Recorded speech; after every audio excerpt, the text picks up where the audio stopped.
What confession do you need to get off your chest? Story 1. I graduated 10 months ago with a pretty decent GPA, yet if I'm being honest, I don't think what I acquired during my university years can get me a job in that field. Thankfully, I already have a very nice job as a tech support agent, and it pays well, so I can't complain. Still, I think post-grad depression or dread has gotten to me. I've gained a lot of weight, which amplifies the dread 100 times. I feel so much worse despite wanting to get out of this uncomfortable phase. I'm really trying to get better at the relevant skills required to land a job in my field of study and trying to get back to a better place with my weight and body. But binge eating has taken over. The stress about not feeling competent enough to be where I want to be, along with the weight gain and this existential crisis of being away from academia, is really interfering with any progress. It takes over my entire thought process and leaves me considering the worst. I don't want this. I truly am blessed. Yet I think there's something wrong. I don't know why I'm writing this here. I'm really lonely, so I thought I could use some advice. Story 2. I haven't had the opportunity to talk to anyone about this, apart from my mom, who seemed to brush it off. But it's been weighing on my mind for days. A little bit of context. I'm a 16-year-old girl in high school who was part of her high school band. Cool, right? No. I had an epiphany this year during a performance outside of school that I had worked really hard for during the fall semester. It was funny because as I looked at all the students playing alongside me with their giddy attitudes, I suddenly realized I truly hate this. And no, I'm not someone who hates people having joy. I simply didn't like the environment I was in. It was a place full of passionate band students. I felt like an imposter almost. Mind you, I've had several moments like this in my own school band, where I felt like I wasn't really a part of the group. During many of our marching band competitions, I would constantly be staring at my phone, silently praying for time to pass so I could go home. Meanwhile, everyone else seemed like they were having so much fun and making great memories. I remember at one of our marching showcases, the one that would decide if we made state or not, we placed 15th out of around 20 bands, which is a terrible score. To make state, we would have needed to place in the top 3 at least. The point is, I saw many of my bandmates sobbing, genuinely devastated. And me? I was just thinking, yes, the season is over. No more marching band. On the bus ride home, everyone was quiet, and I could still hear faint sobs from seniors and others. That's when it hit me again. I truly hate this. I don't belong here. Fast forward to the spring semester, and I had made up my mind. I was quitting band. Once I made that decision, it felt like everything in my life suddenly made sense. I had a sort of mental clarity I'd never experienced before. It felt really good. However, I still kept following my usual band routine. I showed up an hour early for rehearsal for individual practice. I attended rehearsals, concerts, and everything else. Maybe this is why my band directors didn't expect to see that band was no longer on my schedule for the next school year. Usually kids who are planning to quit start slacking off. They stop showing up as much and stop trying as hard as they used to. What's the point, they'd say. That wasn't me, though. It had never been me. About a month ago, one of my band directors, the nice one, called me into his office to discuss why I was quitting. I lied to him and said I was quitting because of the band costs and the time commitment. If you remember the band competitions I was talking about, those events take a minimum of 12 hours. I usually leave for school on a Saturday at 6 a.m. and come back around 1 a.m. if I'm lucky. And that's separate from the before-school rehearsals Monday through Friday and the after-school ones. Anyway, he tried to convince me to stay, saying there were scholarship opportunities to cover the current costs of band and that he would talk to my parents about the time commitment and everything. But I stood firm and told him my decision was final. I thought that would be the end of it. I was wrong.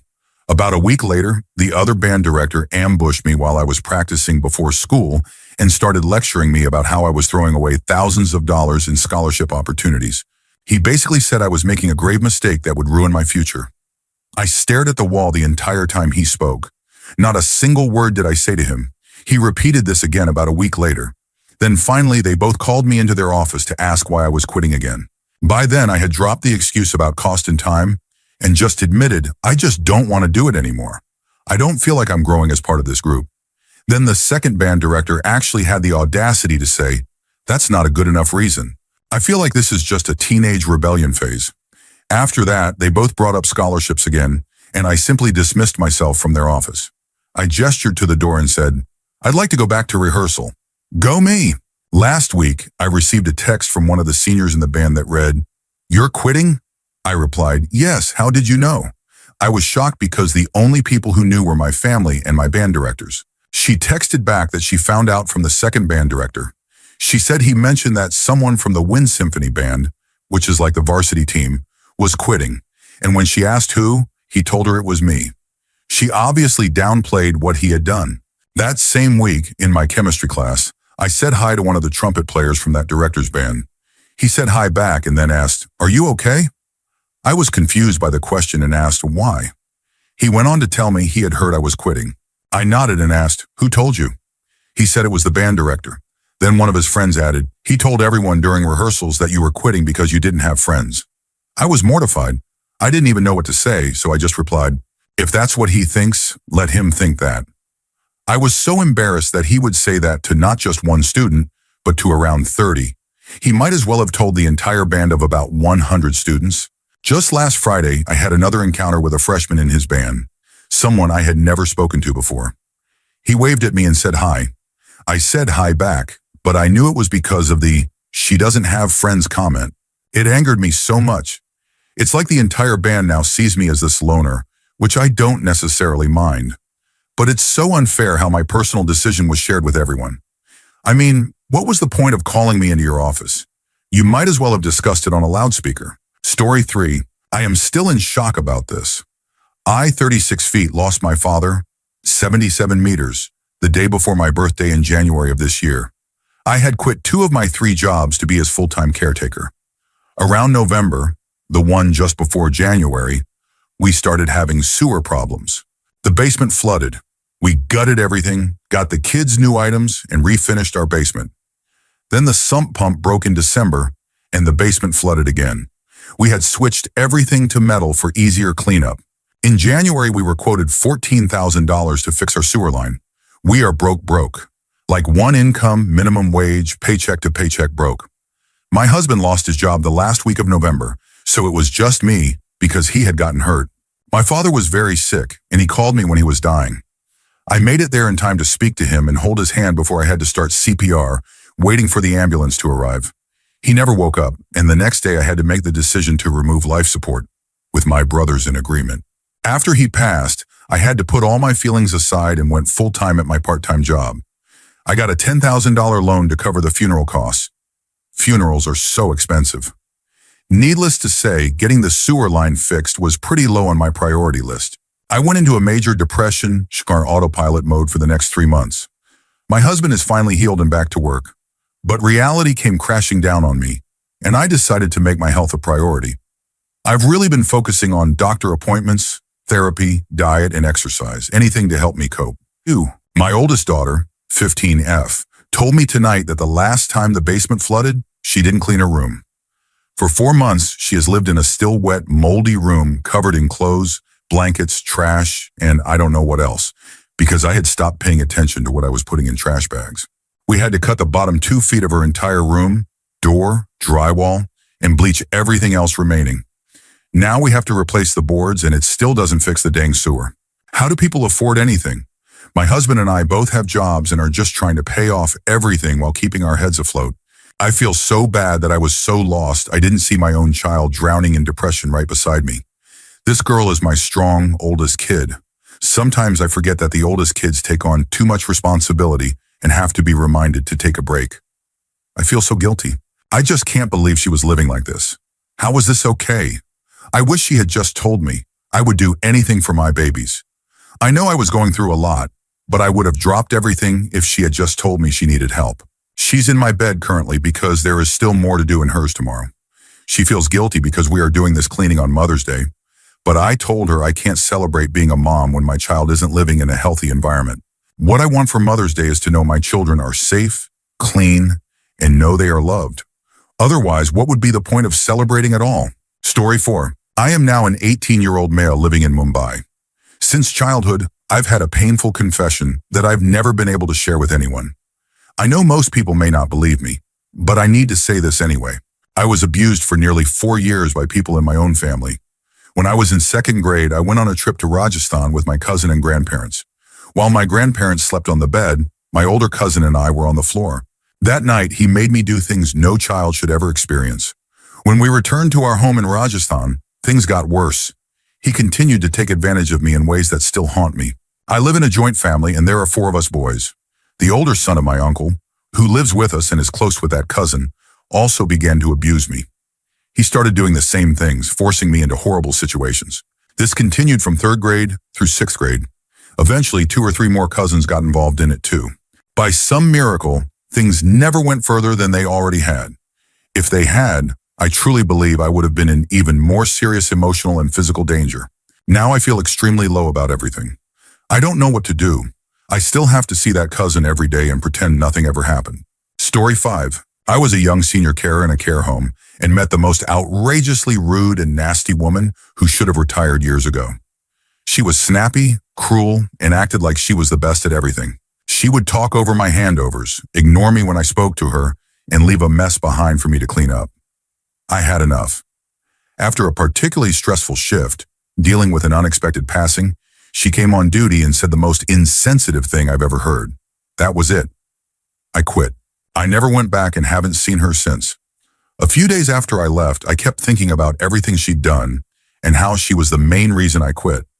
So I thought of the most irritating things I could do to inconvenience her without her knowing it was me. I ended up signing her email address and phone number up for a bunch of annoying things. I registered her for anti-bullying seminars, window replacement quotes, gastric bypass surgery consultations, hair extension offers, she's nearly bald, an ad selling puppies, a "Are you a bad person?" test. Guess what score was sent to her inbox? 10 ways to become a better person, and every kind of spam I could think of. It made me laugh for days. Story 6. So I'm in high school, 18F, have a friend group I don't really enjoy. Out of the 4 people in it, I only really like one. Their names are Emily, Riley, Sophia, and Layla. The only one I'll be going to the same college with is Sophia. Here's the thing. Layla is the newest in the group. I've known Riley since kindergarten, Emily since 3rd grade, and Sophia since 5th grade. I was a very different person before Layla. She's draining. Sure, she's funny, but in a rude way, and she changed me. I used to be the kind of girl who didn't know how to respond to insults. But once our group started playfully insulting each other, I became meaner, but also more confident the more time I spent around her. She kind of ruined me. Layla was once my favorite in the group, but I was definitely her least favorite until we started hanging out more. Then I became her favorite until she started bonding with Emily. Now their dynamic is unbearable. They're rude, annoying, gossip constantly about people in the group, even when we're nearby, and they'll mock you right to your face. Emily has always been rude to me, but never this bratty. Riley isn't the worst, but she once told someone to harm themselves, treats certain friends unfairly, and is not funny at all. I've worked on projects with her, and she's always controlling. Same with Layla. I once tried doing a project with Layla, but she insisted on doing it all herself, then later complained that I didn't help even though I had tried. Back to Riley. She's boring to work with and clearly prefers the popular girls. If we're hanging out and they show up, she'll ditch us in a second. Then everyone in our group starts talking behind her back. Honestly, they all gossip constantly. I've been guilty of it too, but never to the extent that Layla, Riley, and Emily do. Sophia is the only one I genuinely like. She's fun, confident, quirky, and an actually good person. She doesn't talk behind people's backs unless they're being rude or completely out of line. She's the only friend I trust with secrets. And I mean that. I don't trust easily. But her? I do. You might be wondering why I haven't cut ties with the other 3. The truth is, I don't like change, and I really hate confrontation. I know how these girls are, and I know how they'd react. Anytime I've tried sitting with someone else or talking to other people, they act offended and call me a traitor. So I just stick it out. Sophia is the only one I love, and the rest are just people I tolerate until the school year ends. Story 7. Freshman year, I struggled to make friends. I'm black and moved to the US at 16, so I already felt out of place. I became close with a group of friends, friend group A, especially one girl V. We were touchy and close. One night at a frat party, we both got drunk and kissed. I thought it was mutual, but others in the group were uncomfortable, and things spiraled fast. Around the same time, I shared some personal trauma with another group, Group B, and apparently mentioned a story about making a girl in high school uncomfortable. hugging her when she didn't want it. That got around and rumors started. V later told me she felt uncomfortable being around me. I owned up, apologized, and tried to make amends, but it didn't stop the social fallout. I drifted away from that first group and joined another, Group C. Things seemed better until I got called into the Title I-X office. I wasn't in trouble, but was warned to be more aware of how I interact with women. That, on top of bad grades and stress at home, almost drove me to the edge. A random moment watering my uncle's garden pulled me back. I came back sophomore year ready to change. I went to counseling, stayed sober, and got involved on campus again. Clubs, shows, comedy groups. Things were looking up until an anonymous Yik Yak post accused me of misconduct, specifically calling out my comedy group and linking my Instagram. The allegations included inappropriate behavior at parties and making girls uncomfortable. I denied some of it, admitted to past mistakes, but got removed from the group anyway. More friends distanced themselves. I felt like I was finally improving, but my past keeps catching up. Even a future role I earned in a play is now in limbo because someone filed a complaint about me being cast. I'm not looking for pity. I'm trying to do better. I've been sober, gone to therapy, apologized again to V, and avoided putting myself in any risky situations, but I still feel like an outcast, like no one's giving me a chance to change. Any advice on how to rebuild trust, improve my reputation, or meet people outside campus would really help. Story 8. I've known this girl ever since I was around 12 years old. We didn't like each other at first, but by the time I was 14 and she was 15, things changed. It wasn't until we went on a 3-day camping trip together that we started getting close. That was easy since our moms were also really good friends, so we saw each other a lot. We became so close that we'd share secrets, just like best friends do. My mom often warned me that she would tell her mom everything, but I didn't believe it because whenever I asked, she swore up and down that she never said anything serious. It wasn't until a few days ago that I started to really suspect she had been telling her mom everything, just as I had been warned. I had done something recently and confided in her. That same day, my mom warned me again that she probably told her mom, even things she swore she wouldn't tell anyone. I was confused and asked my other best friend what I should do, and she told me to just confront her, so I did. We argued for around an hour over text, and she couldn't even bring herself to apologize after betraying me and telling her mom private things about me that can't be taken back. From past experience, her mom would usually call mine about these things, which would obviously get me in trouble. We kept going back and forth, and I was getting mentally drained. It felt like I was talking to a wall. She kept playing the victim, saying I was overstepping, when all I was doing was confronting her about something that could have easily been avoided. She claimed she was pressured into telling her mom, but I don't buy that. She knows how to avoid questions when she wants to. She could have easily told me, hey, my mom makes me tell her everything, so maybe don't tell me secrets. But no, she let me keep confiding in her like a fool. When I brought that up, she blamed it on her own trust issues, even though she trusted me with her deepest secrets. But she couldn't tell me the truth. I ended the conversation by saying I needed space, and I assured her I would never share her secrets with my mom the way she had so easily done to me. I don't know if what I did was right or wrong, but I don't feel any regret. I feel backstabbed completely by what she did and how she lied about not saying anything when she said everything. Story 9. I never expected it to go this far. It started as a dumb lie to get out of work for a few days. I was exhausted, mentally and physically, and when my manager asked why I looked so drained, I blurted out, I have some tests coming back. They think it might be cancer. I don't know why I said it. I just panicked. I thought it would end there. But the next week she pulled me into a meeting and asked if I needed time off or accommodations. I was cornered, so I nodded. Then came the flowers, the cards. The GoFundMe someone else started without telling me, and I accepted the money. I didn't even need it. But at the time, I told myself it was for therapy, just not the kind people thought. It's been over a year now. I finished treatment. People threw me a celebration. My coworkers cried. One even told me their dad had passed from the same illness and how brave I was. The guilt is a constant weight. Every time I hear of someone actually going through it, I feel sick. I want to confess. I want to give the money back, but I'm afraid of ruining my life, of hurting people who were just trying to help. I know what I did was beyond wrong. There's no excuse. I'm not even asking for forgiveness. I just had to finally tell someone. Story 10. I, 30 million, was bullied throughout my whole school career, up until I got to college. I'm a small man, only 5 feet 4 inches, and I was even shorter back then. The bullying got so bad that my parents had to move me to a new school twice. I was quiet, barely spoke to anyone except my family. But all the other boys were bigger than me, and I'd be physically bullied. The worst incident was 5 boys jumping me while I was walking home in 4th grade. I remember their names, their faces, and the things they said to me that day. I remember it like it was yesterday. I'm married now, and my husband knows I was bullied and is trying to help me get through it. But he doesn't really understand, you know. He's never been bullied. He's tall and strong, so no one messed with him. I feel like no one gets why I can't just move on. The bullying ruined my life, and I still wake up scared thinking about it. I was so lonely. I'm a father now too, and I want to homeschool my son so he won't experience the same kind of trauma I did. I admit, I do take it out on others sometimes. I put on an angry front and snap at people who mean well. I do it to protect myself, to keep people from being mean to me. For example, I was at a bar with my older sister a while ago, and some college-looking kids were laughing at something.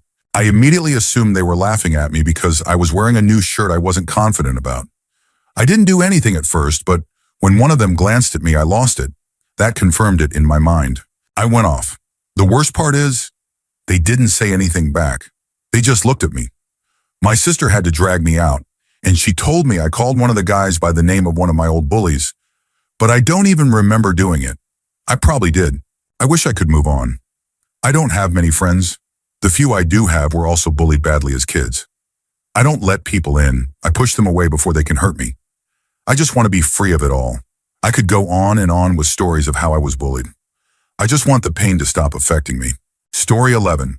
I, 19F, come from an Indian abusive family. They are toxic, especially my father, and I feel like they've ruined me for life. I have so many issues, and I am so insecure about everything. I feel like I don't deserve a nice, decent guy. I feel like I just bring him down with me. He deserves good in-laws as much as I do. But all he'd get is a group of judgmental, toxic people and a girlfriend with 1,000 issues. I'm scared of intimacy. I'm scared he'll later realize he had to settle for someone like me. I'm scared I won't be able to get along with his family, since I don't get along with most of mine. All I've ever seen is selfishness. I can adapt to people, sure, but those kinds of adjustments can't go on forever, right? What if I can't adjust to his family? How would the marriage survive? I'd never want my husband to have to choose between me and his family. On one hand, I feel like I wouldn't be a good wife, mother, or daughter-in-law.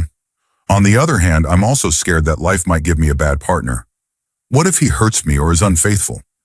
I have trust issues too, which is why I could never agree to a long-distance relationship. I've lost so much because of these issues. I even let a guy I really loved go without ever telling him how I felt. I tell people I don't want to get married, that life is better without all the drama. But that's not true. Deep down, I want it all. A happy marriage, a kind partner, beautiful and healthy children, everything. I even want to care for his parents and his family like they're my own. But my mind is full of what-ifs. All of this makes me feel like I'm not ready for a relationship. And honestly, I don't think I ever will be. Story 12. I used to work as a 911 dispatcher. I worked in the comms center that handled all of the fire rescue calls for our county. After being hired, I was in training for about a year. One of the things I learned was dealing with alternate street names. We had a highway called US 1792 that ran through our county and had several alternate street names. For example, one stretch was called Orlando Drive, another stretch was called French Avenue, etc. The problem was, we also had a residential street named French Avenue right off that highway. I was trained to enter the address as US 17/92 rather than one of the alternate names if someone gave the address as Orlando Drive or French Avenue, because the computer-aided dispatch system wouldn't verify an address using the alternate names. I guess you can already see where this is going. My first shift after finishing training was an overnight from 7 p.m. to 7 a.m. I was assigned to work phones, which was my least favorite position after a year of people screaming in my ear and having to repeatedly ask for an address to dispatch units to. That night was thankfully slow. Around 2 a.m., a woman called about a male patient in his 50s having a stroke. She was fairly calm and gave me the address as soon as I asked. It was on French Avenue, the residential one. Guess what address I entered? In unfathomable odds that I could never match when playing the lottery, the same numeric address existed on US 1792. So the computer-aided dispatch system verified the address, and that's where the emergency units were sent. At 2 a.m., it should have taken them 5 minutes max to arrive. It took 15 to 20 minutes. They got to the address they were dispatched to and found it was a closed business. The comm center shift supervisor figured it out, but the delay and mistake were obvious to everyone. Soon after they arrived at the correct location, the paramedics called in. No code, no vitals. The patient had passed. I was written up for the delay and, as part of remedial training, sent to do a ride-along with Station 31, the crew that responded. One of the paramedics tried to make me feel better and said the patient had an extensive medical history, was in bad shape, and was probably gone as soon as the call came in. Then another paramedic said the patient took his last breath right as he walked in the door. So much for feeling better. At least for a while. I worked there for about a year after that. The best thing that happened was helping parents of a newborn with a congenital heart defect through CPR after he stopped breathing. He was breathing again as rescue arrived. I held on to that win. After 2 years, I was burned out and knew it was time to move on. You need a dark sense of humor and thick skin to do that job. I knew I was getting too jaded when a motel manager called about a deceased elderly woman in a room. It was just before 11 a.m. I entered the info, turned to the dispatcher and said, "Send them code 3. She has to be out by 11 or they'll charge her for another day." Everyone laughed. Yeah, it was time to leave. Story 13. A little backstory. When I was a teenager, I worked for one of the many dollar store chains. As a cashier, I made $9 an hour, which wasn't cutting it for the bills. This specific store in the chain was poorly managed and unkempt. No security cameras, no AC unit. When summer hit, it was unbearably hot 24/7, and my coworkers were on the verge of heat exhaustion. One woman even passed out from the heat while working. Now, being the reckless kid I was, I noticed the lack of cameras and used it to my advantage. Everyone I knew who shoplifted, I told them the tactics, the rules, the policies. Since there were no cameras in the store, a lot of people took the risk of being seen, including me. Every night, there were usually 2 of us closing. My coworkers and I made it a routine to void out previous transactions, take the cash if there was any, and then shop the store for whatever we needed. I never once paid for anything while I worked there. Inventory was once a year. By the time that came around, I was long gone. But I know inventory was off by thousands. I don't believe I was the first one to figure it out, but I was definitely the one who told everyone else. And the guilt sits with me. Nobody was ever held accountable, but now there are cameras in every corner of that store. I feel like I ruined the experience of working there. But at the same time, it was a poorly run company with no safety precautions and no concern for its employees. Story 14. I've known these people for years. We went through middle school and high school together, and now we're all drifting into our young adult lives. I used to believe we were close, that they were my real friends, the kind of friends who'd stick around when things got tough. But now I'm not so sure, and it hurts more than I thought it would. It started with small things, casual comments, snide remarks. At first, I brushed it off. They're just joking, right? But then it kept happening. More often, more cutting. One friend would casually mention that I'm too quiet and that it makes me hard to hang out with. Another would joke about my clothes like they were ridiculous. Every compliment came with something that made me feel like I wasn't enough. And when things go wrong, I realize how fake they really are. After a tough breakup, I needed someone to talk to, but they barely replied. Yet when they needed something, a ride, a favor, reassurance, they were all over me, pretending we were inseparable. The worst part, they still know how to make me laugh. They still know how to pull me back in and make me feel like I belong. That's the trap. I can't leave because I missed the version of myself that I thought I was when I was with them. I keep telling myself, next time I'll speak up, or next time I'll keep my distance. But every time we hang out, I get pulled right back in. They know exactly how to make me feel like I'm the problem, like I'm being too sensitive. I keep hoping it's just a phase, that it'll change, but it doesn't.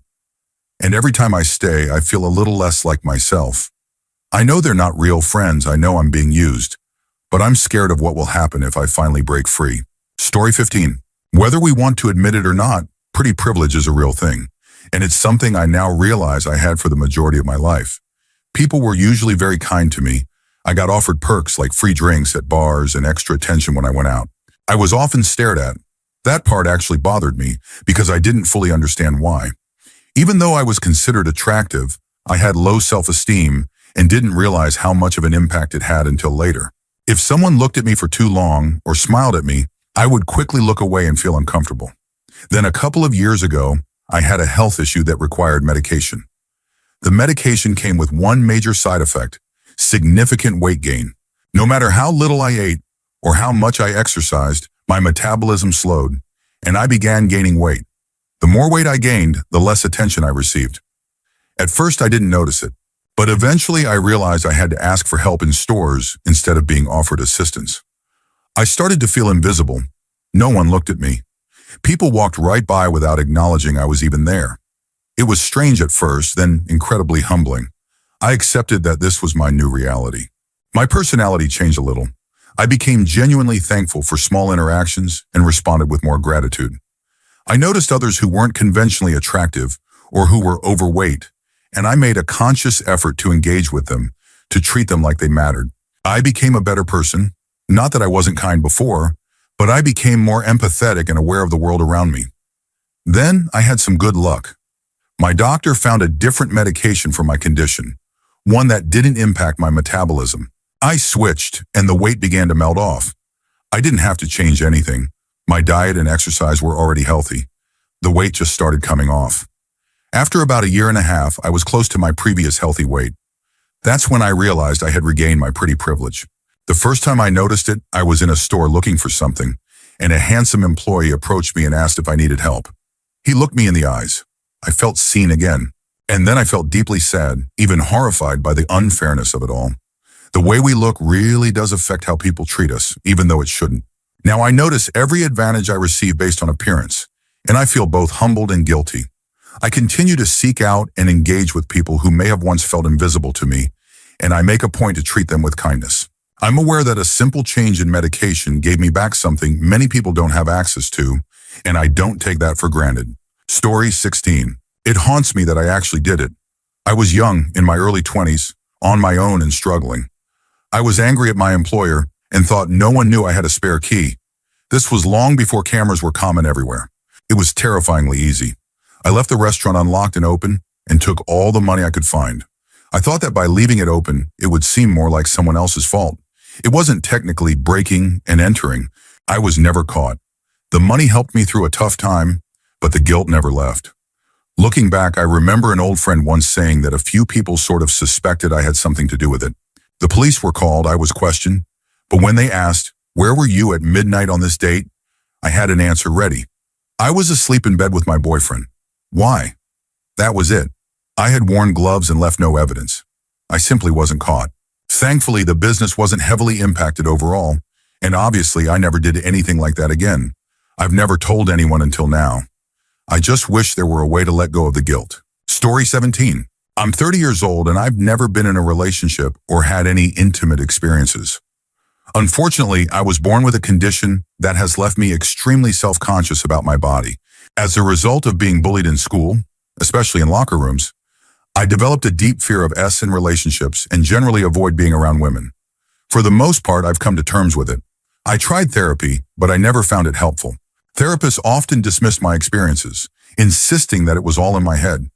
It's frustrating when people make jokes and then try to convince you it's your imagination. But at the end of the day, I've learned to focus on other parts of life. To me, the risk of being rejected or humiliated has always outweighed the potential reward of having a partner. I've always believed that any woman who dated me would feel like she had to settle, like I was a consolation prize. I've also felt disqualified from being part of casual dating or exploring certain aspects of intimacy. That realization solidified my decision to step away from dating entirely. Last week, a beautiful woman I work with asked me out.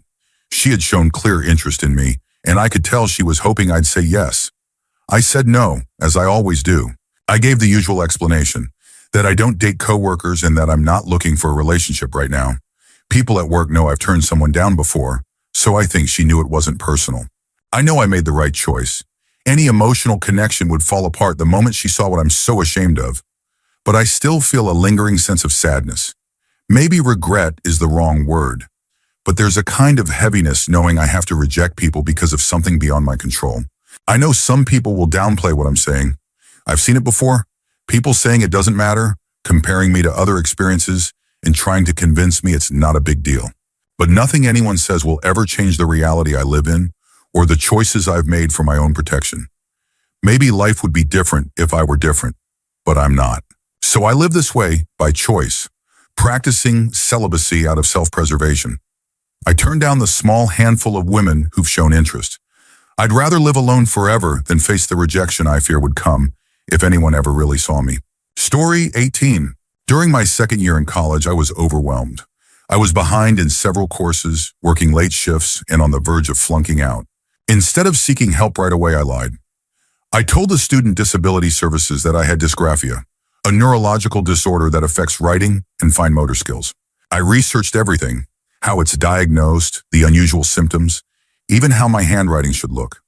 I claimed I had been undiagnosed for years and said I struggled with note-taking and writing essays under time pressure. I told them typing was easier and that I couldn't keep up with in-class work. I even made my handwriting sloppier during tests to match the lie.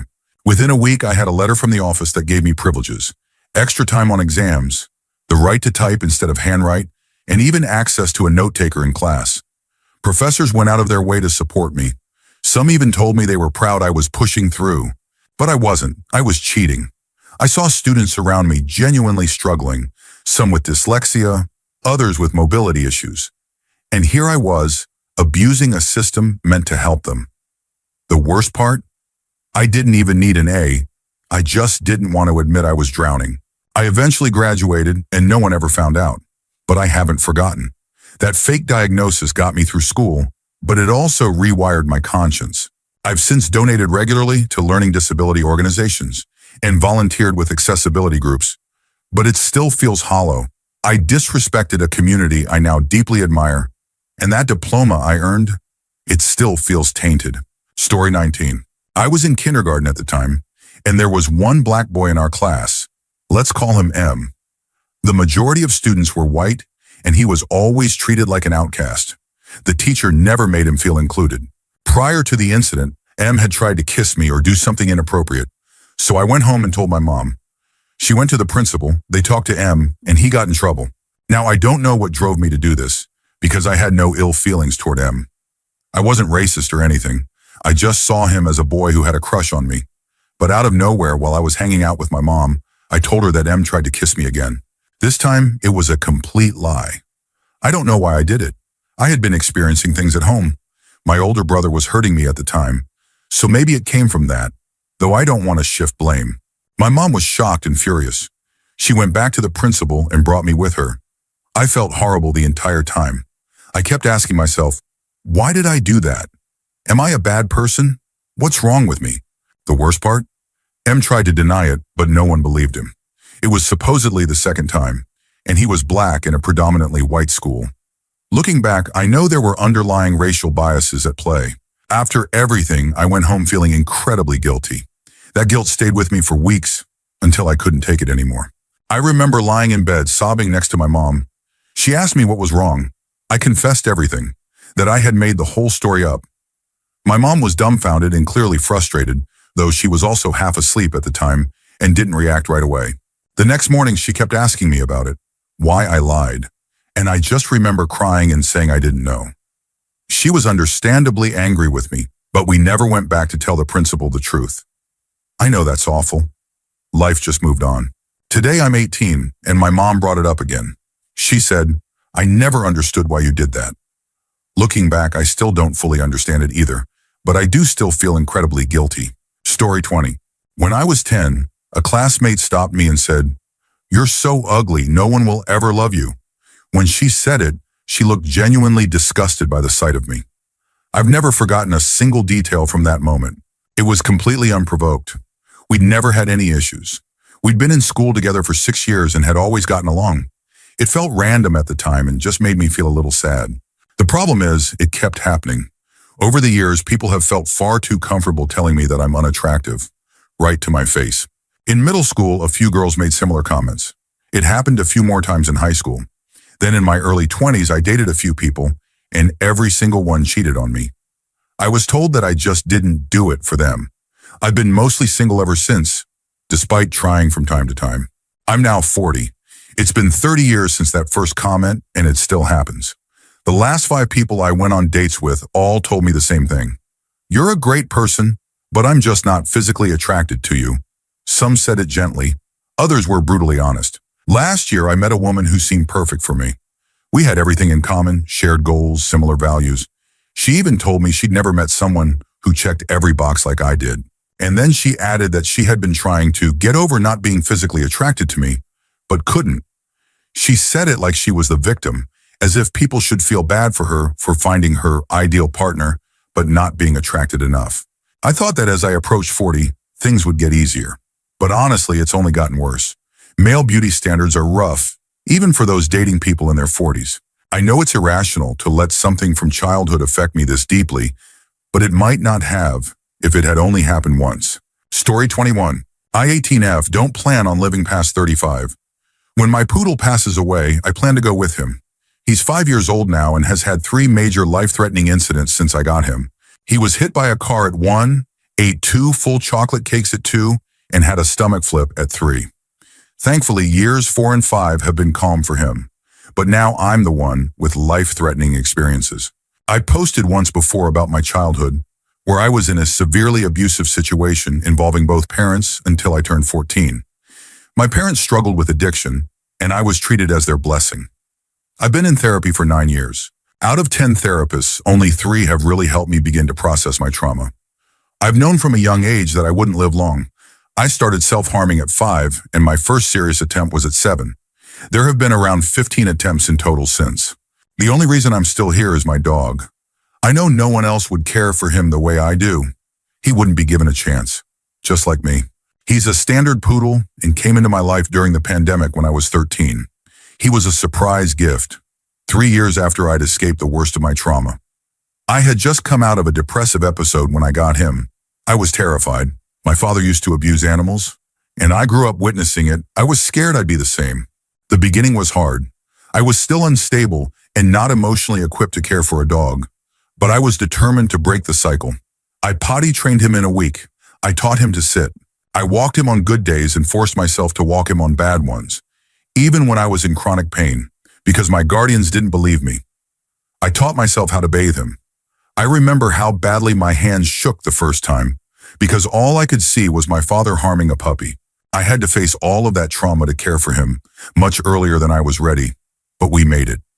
Now he's my everything. He's reactive from being attacked by other dogs, but he's incredibly protective. He's smart, quirky, afraid of balloons and mirrors, but fierce when it comes to protecting me. He loves cuddles and being the little spoon. He's annoying sometimes, but he's mine. He's the closest thing to a child I'll ever have. He's also the only reason I made it to 18. I was planning to end my life at 13. I even had the location picked out. But then he came into my life. His name is Latte, and I'm so thankful I got to raise him. I also have an orange cat named Mufasa. He's laid back, not picky, and cuddly on his own terms. I rescued him during a snowstorm and have plans in place for someone to care for him when I'm gone. Mufasa and Latte get along. They're not overly affectionate, but they coexist peacefully. I know it sounds harsh to say I'm staying for one and not the other, but Latte is different. I know his trauma. I know his triggers. If I left, he wouldn't survive emotionally or physically. No one else would see past his fear-based behavior, and he could be put down. Mufasa, on the other hand, will be just fine. He's a declawed rescue who can still catch mice like a pro. He's a very good boy. As for me, I've been through too much. I've been assaulted repeatedly, 5 times just in the last year, over 100 times in my lifetime. One of those cases is going to trial, but I don't have faith that it'll go far. I recently found out my guardians stole $8,000 from me and have been benefiting financially from my disability without giving me anything. I'm about to become an aunt. My insurance is messed up, and I may have to stop therapy, but I keep telling myself, I only have a little longer to go. Story 22. This is going to be a bit of a long one, so I apologize in advance. This happened a few years ago, and I still regret it, so I want to get it off my chest. At the time I was 13, I'm 15 now. I walked into the bathroom at school, and some boys, some my age, some older, started mocking me.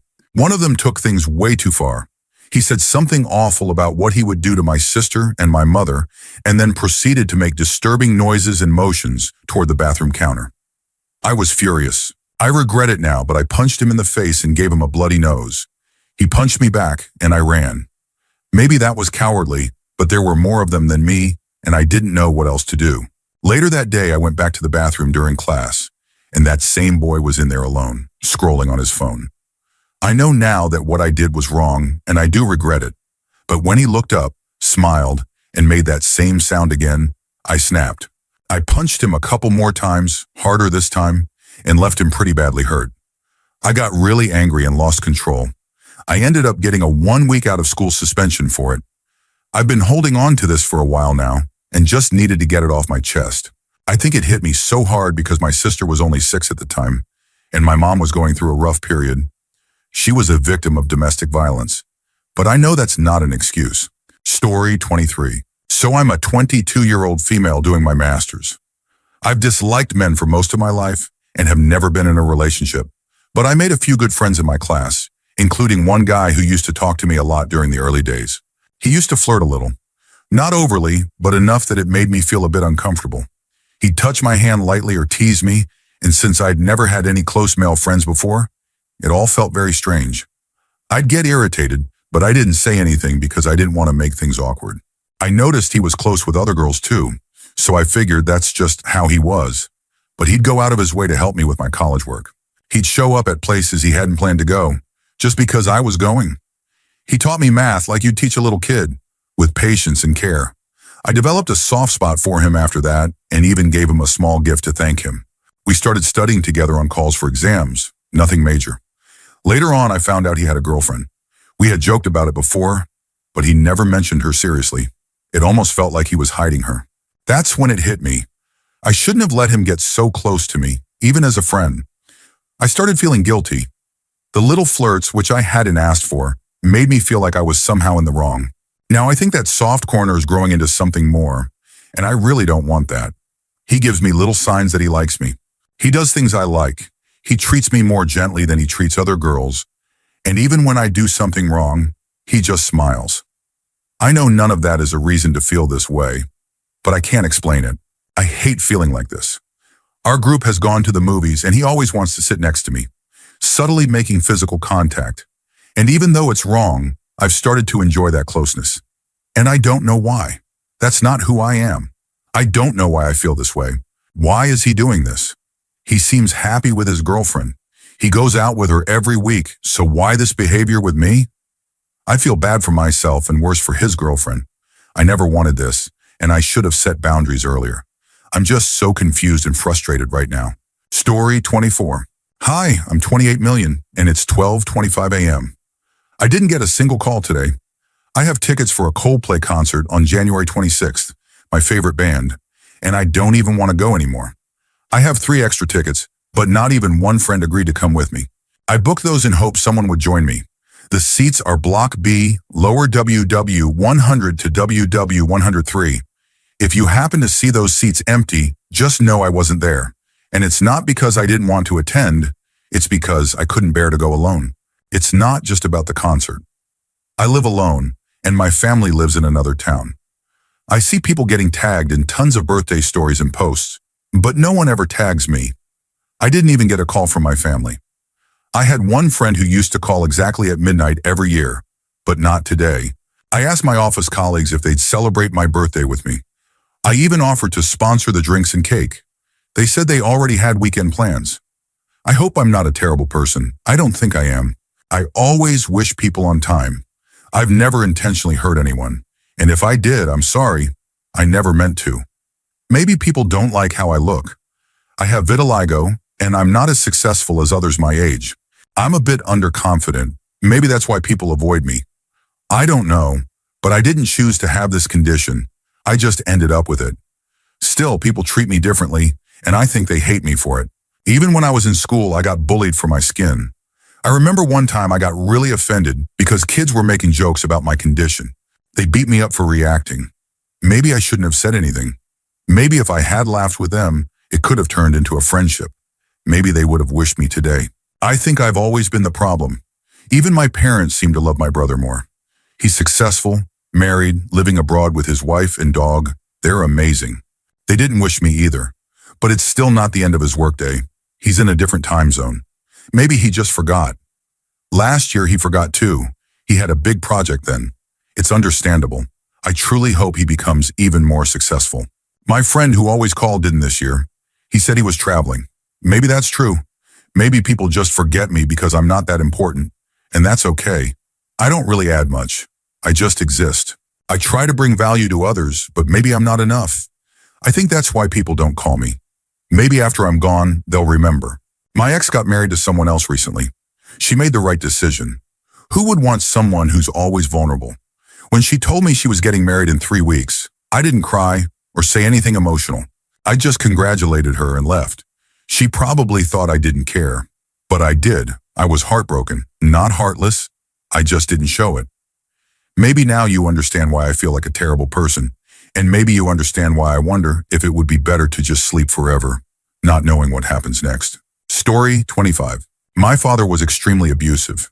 He used to scream at us constantly, telling us how worthless we were, and he was physically violent too. Eventually, my mother reached her breaking point. She told him that unless he got psychological help, she was leaving him. He agreed to see a doctor and was prescribed an antipsychotic medication. And then, everything changed. Suddenly he was kind. No more yelling. No more violence. For the first time, our house felt safe. It felt like a miracle, but it didn't last. After a while, he turned cruel again. We asked our mom what had happened, and she told us he stopped taking the medication because he didn't like the side effects, whatever that meant. We felt helpless, like that brief moment of peace had been snatched away. Then one day my mom left his prescription bottle in the kitchen. Whether it was intentional or not, I still don't know. My sister and I looked at each other and didn't say a word. She grabbed a spoon and I crushed one of the pills into powder. We mixed it into his orange juice. That day was peaceful. So was the next, and the one after that. We did it every day until the bottle was empty. That month was the best part of our childhood. We finally experienced what it felt like to live without fear, even if only temporarily. We never told anyone. And no, I'm not sorry, not even a little. Story 26. I married a 40-year-old when I was 19. We started dating when I was 17. Yes, it was gross, but that's what happened. The only reason he married me was because I was attractive. The only reason I married him was because he had money. I do have other redeeming qualities, but let's be honest.